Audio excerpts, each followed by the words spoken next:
Inter মায়ামির স্কোয়াডে নেই Lionel Messi.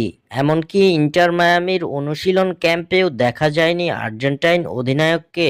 Injury নাকি অন্য কিছু, এবার তা ফাঁস করেছেন মেসির ইন্টার মায়ামির সতীর্থ সার্জিও বুস্কেটস। টানা 2 ম্যাচে ইন্টার মায়ামির স্কোয়াডে ছিলেন না লিওনেল মেসি। মেসিকে ছাড়াই হাস্টন ডায়নামো ও ক্যাভালিয়রের বিপক্ষে খেলতে হয়েছে ইন্টার মায়ামিকে। এদিকে শুধু স্কোয়াড থেকেই বাদ পড়েননি আর্জেন্টাইন অধিনায়ক, অনুশীলনেও দেখা যায়নি মেসিকে। বেশ কিছুদিন যাবৎ মায়ামির অনুশীলন ক্যাম্পেও নেই মেসি। হঠাৎ করে কি হলো মেসির? কেনই বা উধাও হয়ে গেছেন তিনি? এমন প্রশ্ন ঘুরপাক খাচ্ছে সকলের মনে।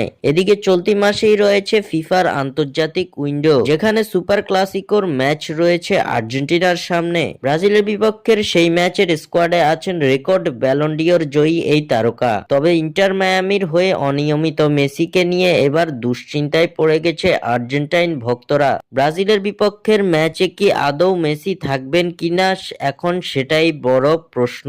এসবের মাঝে এবার মেসিকে নিয়ে মুখ খুলেছেন তার সতীর্থ সার্জিও বুস্কেটস। তিনি জানিয়েছেন সম্পূর্ণভাবে ফিট আছেন আর্জেন্টাইন অধিনায়ক। মূলত মেসিকে বিশ্রাম দিয়েছেন কোচ হাভিয়ের মাসচেরানো। ইনজুরি নয়, বরং বিশ্রামে আছেন মেসি। মাঠে ফিরবেন খুব শীঘ্রই এবং খেলবেন ব্রাজিলের বিপক্ষের ম্যাচটি।